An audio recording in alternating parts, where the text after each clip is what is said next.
Xin chào các bạn, chào mừng các bạn đã quay trở lại với video tiếp theo của tôi. Và tôi là Lê Thành Công đây. Và trong video ngày hôm nay tôi muốn chia sẻ với các bạn một trong những chìa khóa rất quan trọng trong việc tạo content để khiến cho bạn có thể chiến thắng được những đối thủ của mình, kể cả những đối thủ của bạn là những người tạo content. Và nếu như bạn hiểu được điều này thì bạn sẽ là người mà được khách hàng họ cực kỳ yêu quý. Bạn sẽ được khách hàng của bạn họ cực kỳ tin tưởng bạn. Tôi không nói đùa bạn đâu, đây là một câu chuyện mà ngày hôm nay tôi có tham dự, tôi có cơ hội được nói chuyện với cả một anh khách hàng ở trong cái buổi chào mừng, nghĩa là buổi tư vấn định hướng cho khách hàng tham dự một cái chương trình 10x Business của Success Ocean. Và các bạn cũng có thể các bạn cũng chưa biết thì cái chương trình 10x Business của Success Ocean là một trong những chương trình khách hàng họ phải trả 1.000 đô la tương đương với khoảng 22-23 triệu Việt Nam đồng để họ được tham dự chương trình đó. Và anh ấy có đặt câu hỏi cho tôi, đó là gì? Anh có chia sẻ đó là khi anh tham dự cái để anh có thể ra quyết định anh mua cái sản phẩm mới Business của bọn em thì anh đã xem rất nhiều cái nội dung của bọn em trên internet. Anh có xem video của Đức này, Đức là anh Đức là sếp của tôi, Tâu này, anh cũng xem rất nhiều những video của tôi. Và anh có nói để anh ra quyết định thì anh thấy một cái điều rằng anh đã xem rất nhiều nội dung của em, thậm chí anh xem các cái bài viết của em trên blog của Success Ocean, các bài viết của em. Thì anh thấy một điều rằng có rất nhiều những nội dung hay, nội dung giá trị khiến cho anh nhận ra rằng khiến cho anh ra quyết định và anh tin tưởng anh ra quyết định anh mua cái sản phẩm Kindle này. Mặc dù anh chưa biết nhiều về chúng tôi, anh chỉ xem những nội dung của chúng tôi trên internet thôi. Và anh có câu hỏi cho tôi đó là gì? Tại sao em lại có thể tạo ra được nhiều nội dung giá trị và hấp dẫn được như vậy? Và anh thấy rằng những cái nội dung bọn em chia sẻ thậm chí nó còn giá trị hơn rất nhiều những nội dung, những cái khóa học mà anh trả tiền để anh tham dự. Và đấy chính là một trong những lý do khiến anh ra quyết định ngay lập tức. Mặc dù anh chỉ xem những nội dung miễn phí của em thôi nhưng mà anh đã thấy rất nhiều giá trị từ em rồi. Đấy là một trong những lý do khiến anh ngay lập tức anh đăng ký tham dự cái chương trình Business này mà không cần phải suy nghĩ nhiều. Và bạn muốn biết chìa khóa đấy không? Hãy xem hết video ngày hôm nay của tôi để biết xem. Tôi sẽ chia sẻ cho bạn, tôi sẽ bật mí cho bạn những cái câu chuyện đằng sau, lý do tại sao chúng tôi lại phải tạo ra được như vậy. Và cái video ngày hôm nay thì nó rất là dài, tôi sẽ cắt ra làm 2 phần. Tôi sẽ phải nói vậy bởi vì đây là một cái chiến lược, đây là một cái tư duy rất khác mà bạn sẽ đảm bảo bạn sẽ chưa được nghe. Nếu bạn không tin thì hãy xem điều gì tôi đang nói, xem nó có đúng như vậy hay không. Tôi muốn chia sẻ với bạn điều này. Các bạn có đồng ý với tôi là thế giới trên internet, thông tin ở trên internet thì không có cái gì gọi là bí mật cả. Bạn đồng ý với tôi không ạ? Sẽ không có gì gọi là bí mật đâu ạ.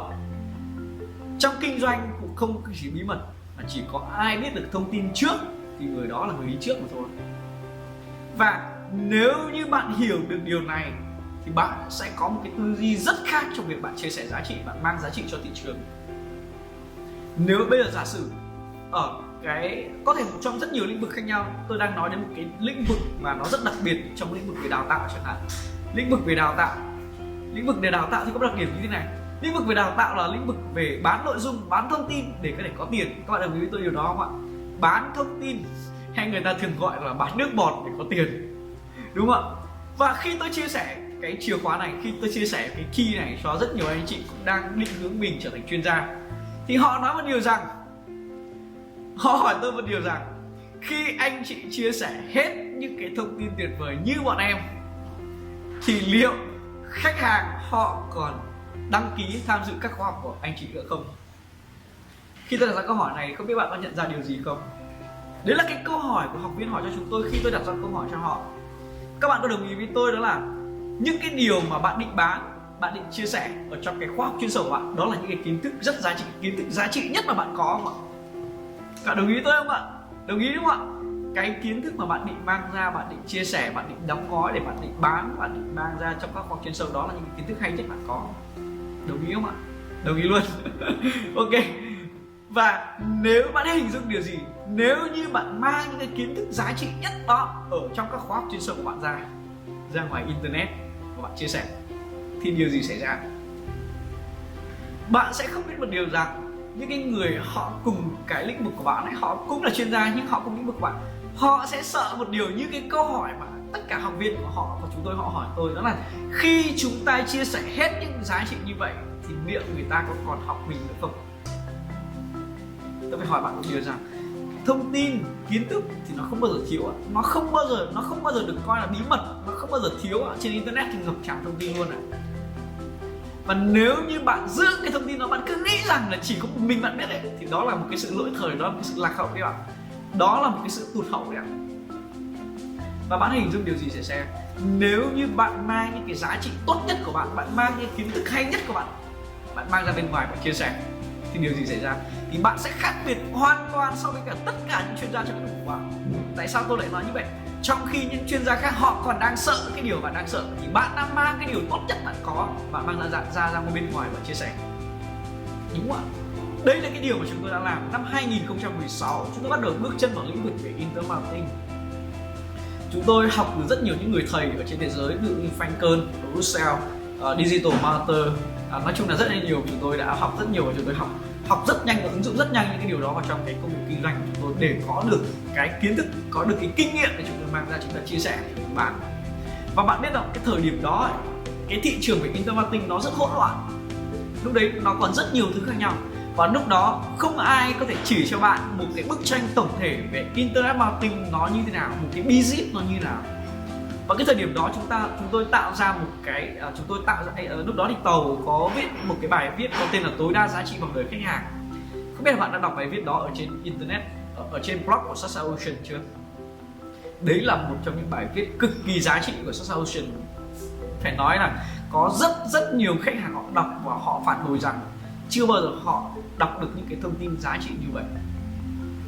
Và thậm chí họ nói rằng là họ còn nhận được nhiều giá trị hơn so với những khóa học họ đang đăng ký, khóa học trả tiền họ đang đăng ký. Và cái điều này tôi muốn nói cho bạn là gì ạ? Cái thời điểm đó, cái chiến lược tối đa giá trị vòng đời khách hàng là một chiến lược rất mới tại Việt Nam. Có thể nó rất mới với rất nhiều người tại Việt Nam, và có rất nhiều người họ không biết đến những cái điều đó. Cái tư duy của họ còn là tư duy theo kiểu chạy quảng cáo bán hàng trực tiếp. Họ không có biết là 3 lỗ hổng trong việc phát triển doanh nghiệp như nào. Họ không biết là từng bước để tối ưu cái lợi nhuận như nào, ba cái con số quan trọng trong việc phát triển doanh nghiệp như nào. Họ không biết tất cả những điều đó.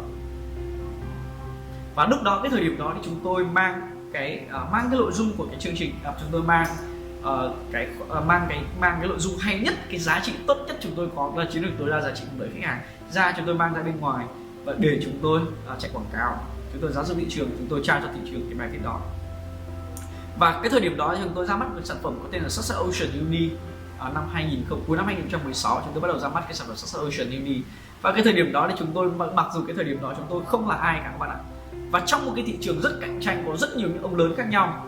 Cái thời điểm đó thì các bạn, cái thời năm 2015, 16 rất nhiều những con cá mập lớn, rất nhiều người ở trong lĩnh vực này. Phải nói tôi thật với các bạn như vậy, và chúng tôi là một người đi sau, là một con cá nhỏ, lúc đấy còn đang lợ tiền. Nhưng mà chúng tôi lại có một cái bước đi rất thông minh để khiến cho chúng tôi có được một cái định vị rất tốt ở trong thị trường đó. Và bài viết tối đa giá trị vòng đời khách hàng, sau đó là một vài bài viết về Follow Insight của Tàu, hay là một bài viết về Forecast, một vài bài viết đằng sau tôi cũng không nhớ hết tên, hay là bài tối đa giá trị hành trình khách hàng, hay là rất nhiều những bài viết đằng sau. Bài viết core chúng tôi gọi là bài viết chủ lực, bài viết chủ lực đằng sau những bài viết phụ. Thì những cái content, những cái nội dung hữu ích đó là những nội dung rất giá trị tôi để ở trong khóa học. Cái khóa học thực ra cái nội dung đó là nằm ở trong cái khóa học có tên là CLO Masterclass, chúng tôi đang bán với giá $27 ở trong cái khóa học của chúng tôi. Và chúng tôi mang một cái khóa học, mang cái giá trị đó ra, chúng tôi chia sẻ bên ngoài. Hay chúng tôi mang rất nhiều những nội dung hay nhất chúng tôi có, chúng tôi tạo ra và chúng tôi chia sẻ ra bên ngoài. Và hãy nhớ lại cái điều mà tôi vừa nói với bạn. Trong khi những đối thủ của bạn, họ còn đang sợ người khác biết hết những cái điều đó và người ta không đến học, và bạn là người cho đi hào phóng nhất, bạn là người cho đi tuyệt vời nhất, vậy điều gì sẽ xảy ra? Khách hàng họ sẽ đến với bạn, họ sẽ tin tưởng bạn, họ sẽ yêu quý bạn. Bởi vì sao? Bởi vì những người khác họ không dám cho đi những điều đó, họ cứ nghĩ rằng là họ sẽ mất điều đó, nhưng thực ra không đúng rồi. Bạn càng cho đi, khách hàng càng tin tưởng, họ càng yêu quý bạn và họ sẽ đến với bạn. Và đấy là cái điều mà tôi muốn chia sẻ với bạn. Trong cái ngày mai tôi sẽ giải thích với bạn tại sao lại như vậy, và có những cái lý do, có những bí mật đằng sau tôi sẽ bật mí cho bạn. Bạn sẽ nhìn thấy rất nhiều những cái cơ hội ở internet, những cái nội dung đang được tạo ra trên internet, có rất nhiều những cái cơ hội khác nhau bạn sẽ nhìn thấy. Và cái tư duy tôi nói cho bạn là một tư duy hoàn toàn khác biệt. Bạn sẽ là người cho đi hào phóng nhất ở trong thị trường của bạn. Tôi không nói đùa bạn đâu. và điều này nó sẽ tạo ra một kết quả rất khác biệt cho công việc kinh doanh và rất khác biệt và giúp cho bạn định vị nhanh nhất ở trong thị trường đó. Xin chào và hẹn gặp lại các bạn trong video sau. Hãy nhớ bấm subscribe, comment cái cảm nhận, hãy bình luận cái cảm nhận của bạn về video này.